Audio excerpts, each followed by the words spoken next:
Hey, I used your lottery winnings to buy this convertible. You don't mind, right? What? Of course I do. I couldn't believe he'd spent my money on a convertible without asking me first. And the reason he gave was just the worst. So, I decided to teach him a lesson. How much do you think I won? What? He better brace himself because there's no way I'm letting this go. My name is Megan. I'm 28, but still want to enjoy my 20s. Since I turned 25, I've felt my energy levels drop. I used to think I could sleep off a cold, but now even sleep doesn't cure it. Health really is the most important thing. Now, my daily joy is doting on my adorable 1-year-old daughter. But when I was pregnant with her, my husband, Andy, was a nightmare. Andy, who's 2 years older than me, and I have been together since college. We met in a school club back then, young and full of dreams, and we promised each other a bright future. He's the opposite of me, introverted and serious. When he told me he was drawn to my smile and that's why he approached me, my heart fluttered unexpectedly. My best friend Lisa was the first to notice my crush. She's been my friend since elementary school, loves fashion, and went to the same university as me. Despite being social and having many friends, I'm terrible at romance. And Lisa always gives me spot-on advice. Megan, if you like him, you have to tell him. What if someone else takes him? But be confident. You're beautiful. You're my best friend, and I guarantee it. Go for it. Okay, thanks. And thanks to her advice, I started dating Andy. We grew closer, discovering shared interests and hobbies, and found joy in each other's company. We both loved movies, so we went on movie dates once a month. We'd place popcorn in the middle, and sometimes our hands would touch, making us blush. It feels like ages ago. Afterward, we'd enjoy coffee at a cafe, cherishing our time together. Naturally, this led to marriage, deepening our bond as a couple. Our marriage was peaceful, and we never fought. 6 months in, we got some happy news. Happy birthday, Megan. Let's stay happy together forever. Aw, thank you, Andy. But it won't be just the two of us anymore. What? We'll be happy with 3 of us from now on. I smiled and rubbed my belly, and he hugged me, overjoyed. We promised each other happiness as a new family. Soon after, morning sickness hit me hard. Ugh, I feel so sick. Are you okay? Not at all. He was worried, but the sickness wouldn't go away. This might have been when he started changing, but I was too caught up in my own struggles to notice. I couldn't cook or do chores, lying in bed all day while he worked late. In the early stages of pregnancy, I was mostly bedridden, but I started feeling better and could go out. One day, I heard an announcement at the local shopping mall. Today is your lucky day. Why not try buying a lottery ticket? I remembered hearing that pregnant women have better luck, so I thought I'd give it a try. Despite the low odds, I bought a ticket and stored it in my vanity drawer. As my morning sickness eased, I returned to work and got back into my routine, forgetting about the ticket. Where did I put that ticket? I often forget where I stashed important things, and I struggle to remember where I put the ticket. Oh, right, in the vanity drawer. I finally remembered and compared the ticket to the numbers on TV one afternoon. What kind of future awaits if I win? Dreaming about it was the most fun part. I was getting the numbers right up until the last digit. Oh my gosh, if this is it, but maybe it won't be. My heart pounded loudly. One more number to go. I waited anxiously. Oh my God! I did a fist bump and jumped around forgetting I was pregnant. I checked multiple times. There was no mistake. I have to tell Andy. But we hadn't eaten together recently because my morning sickness made food smells unbearable, so he often ate out. That habit made us drift apart. I thought I'd tell him when he got home. As my morning sickness started to ease and I had more good days, I thought I could spend more time with him again. I'm home. He ended up coming home right before midnight. Welcome back. You're late. Yeah, I was busy. I ate out after overtime. He looked indifferent, or just tired, but I thought he'd be happy to hear my news. Hey, listen, I have news. What? Can't you see? See what? That I'm exhausted. Yeah, but you could at least listen. Just be quiet. I'm tired. Tell me later. Andy snapped, loosening his tie and stomping into the living room. You don't have to get so mad. I almost said it out loud, but I held back my words. Andy grabbed a beer from the fridge, slouched on the couch, and turned on the TV, ignoring me. Oh, come on. You don't have to be that cold. It wasn't the right time to talk about the lottery, so I decided to wait. There were many chances, but Andy avoided being alone with me and rarely came home. When he did, he turned up the TV and drank beer, ignoring me. It felt sad about how much he'd changed. When did things get this bad? In despair, I called Lisa. Maybe he was just tired. You're overthinking it. Talk to him again. I'm sure he was just tired. Yeah, maybe you're right. I'll try talking to him again. Thanks, Lisa. Of course. Call me anytime, okay? Her words lifted my spirits a bit. I recently found out Lisa was a temp at Andy's company. I felt guilty for not considering his feelings enough. Winning the lottery should have brought us joy, but it cast a dark shadow instead. Would we keep dragging on like this? Lost in my chaotic thoughts, I stood in the middle of the house. The subtle distance between Andy and me had grown since a few weeks ago. An invisible wall stood between us, and I believed it would crumble someday, resolving to maintain the status quo until then. But that moment came in an unexpected way, deepening the wounds in our relationship. One weekend, Andy was home for the first time in a while. He seemed unusually cheerful, like something good had happened, humming as he fiddled with his phone. I couldn't help but ask, "You're in a good mood?" "Oh, you noticed?" "Anyone would, hearing you hum." "Guess I can't hide it."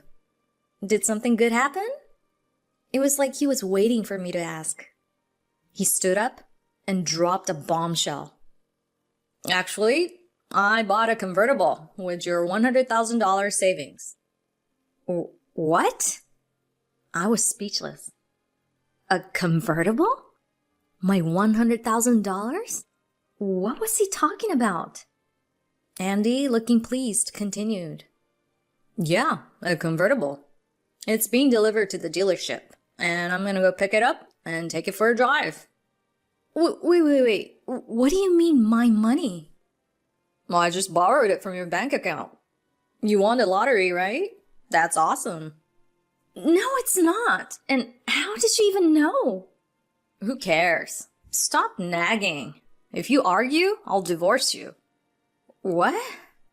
He threatened me, a pregnant woman, saying, "It would be tough if we divorced now. Our child needs a father," hinting at the struggles of single motherhood. More than the word divorce, I was shocked by how he had changed so much in the past few days. Was this really Andy? How did my introverted, serious husband become like this? Beyond anger, I felt sad. He left to get the car, leaving me standing alone, trying to figure out what had changed him so much. This Andy was nothing like the old Andy. Something was wrong. Searching his suit pockets and bags, I found a mountain of credit card receipts. Examining them closely like a PI, I saw 3 receipts with the same date: a restaurant, a convenience store, and a hotel. The convenience store receipt listed a thin rubber item. It was like tracking a date, enjoying a meal, shopping near the hotel, then spending the night there. The neighboring town hotel confirmed my suspicions. He had been sneaking off to the neighboring town without me noticing. While not proof of infidelity, his actions were clearly suspicious. One night, Andy came home drunk, scattering his clothes as he slumped on the sofa. His phone kept vibrating with messages from someone named L. This must be his mistress. "Thank you for today. I love you. Can't wait to see you again." My heart raced as I took screenshots. Among the messages was the word convertible. He bought it for her with my money. Anger and sadness overwhelmed me. Andy was cheating in our happy home. But I couldn't deny reality and calmly planned my next move: divorce, for me and my unborn baby. I began gathering evidence, finding out about his mistress. When I learned they were planning a trip, I decided to expose them. I'd give them the thrill they wanted. The following weekend, I told Andy I was staying at my parents' house. "Honey, I'm considering giving birth in my parents' town. Since you're often home late, I thought I'd stay there for a while." "That sounds like a good idea. Don't worry about me. Go ahead." His voice couldn't hide his excitement. "Thanks. I'll go arrange it then." The hometown birth was true, but I wasn't actually going back to my hometown. If my plan succeeded, Andy and his mistress would surely get together while I was gone. On the day, I left with my suitcase in the morning, and Andy saw me off with a big smile. Once he went inside, I snuck into a nearby cafe. From the window seat, I could see our front door. I waited. Knowing her, she'd come as soon as I left. I checked the security camera footage from the living room and bedroom, seeing Andy texting someone. 2 hours later, she arrived, as expected. What a sight! She was all dressed up and excited, boldly entering my home. I waited for the right moment to act, getting decisive evidence. As the moment approached, I started trembling. Finally, it was time. Brace yourselves, suckers. Over 30 minutes later, they disappeared into the bedroom. I quietly approached, feeling every step bring me closer to confronting them. I quietly opened the front door, determined to catch them. They were so absorbed in each other that they didn't notice me. I silently moved to the bedroom, camera ready, and burst through the door. They turned in shock, frozen when they saw me. Realizing me, they panicked absurdly. "Whoa, what's going on?" Andy fell off the bed in his rush, lying pathetically on the floor. I looked at him with disdain and sighed. "So pathetic, both of you." I glared at them. "What? Why?" She wrapped the sheet around herself. "Nice to meet you, Elle. Or should I call you Lisa? This is, Yes, Andy was cheating on me with my best friend, Lisa. She pretended to be supportive while already involved with Andy. Unbelievable.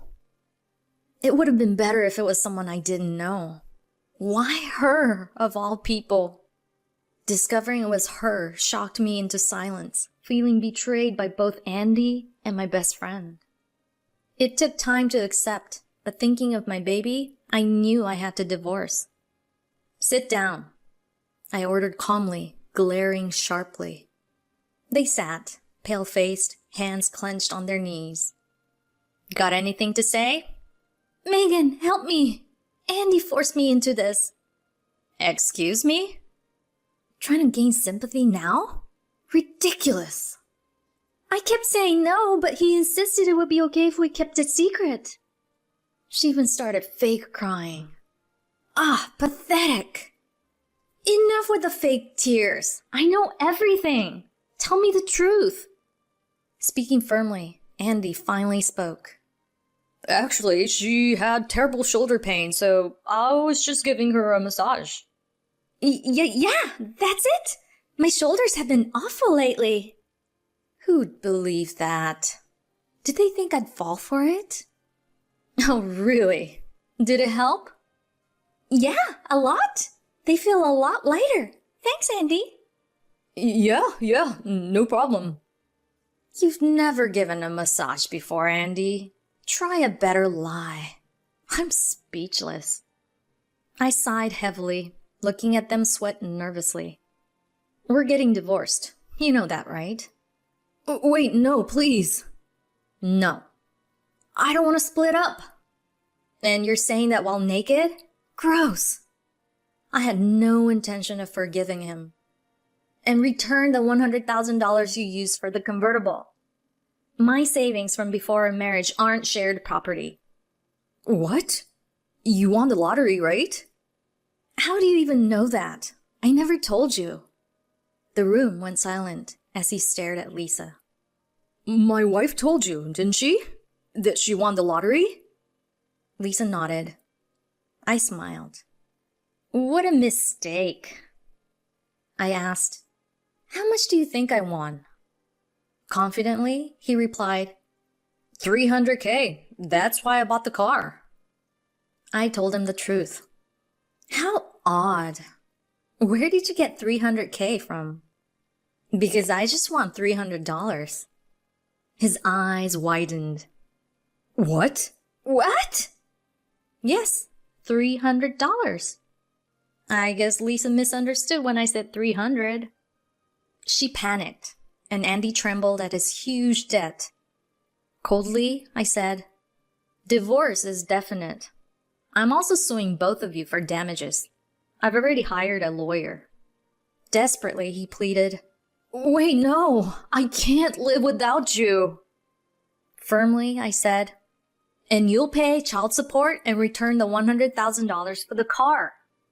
He looked devastated. I can't afford that. I smirked. You will. Sell the car. No way. But I wasn't done. When did this start? What? I pressed. When did you two start? Lisa gave in. Since college. My investigation had already revealed their past. I see. You managed to deceive me for so long. Did my happiness bother you that much? Then she sneered. As a matter of fact, yes. I've always hated your attitude. You always got attention. Even though I'm prettier, guys were obsessed with you. Her jealousy had burned for years.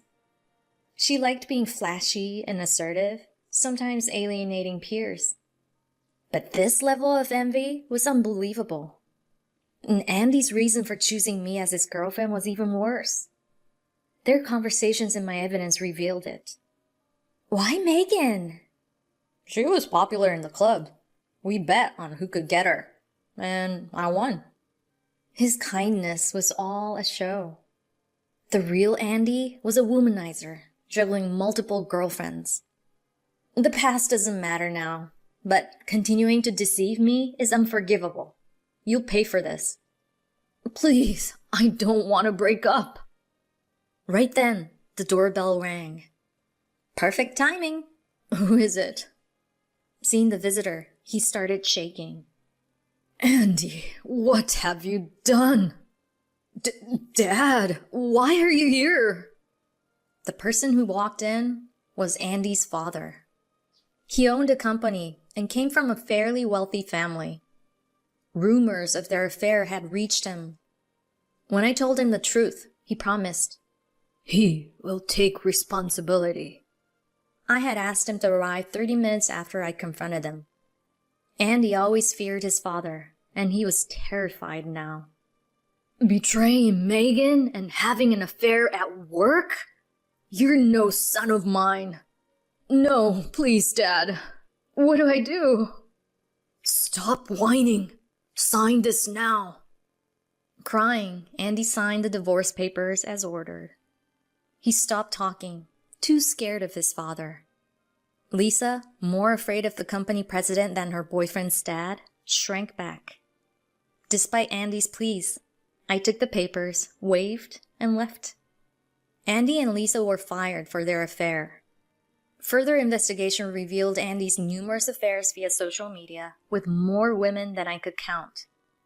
He was the worst of the worst. I deeply regretted my poor choice in men. Lisa's pregnancy was discovered, and Andy, not wanting to stay with her, fled one night. Her parents, initially angry at her, turned their wrath on Andy when they learned about the baby. Now, he's effectively imprisoned by her family, living in fear of her father's reputation. I received alimony, child support, and the $100,000 for the convertible. Now I live in a new apartment with my newborn daughter. I used the $300 lottery winnings to bet on horse races, turning it into $900. This money will be for my daughter's future. In our sunny living room, the time I spend with my little one brings new light to my life. Her smile is the best reward.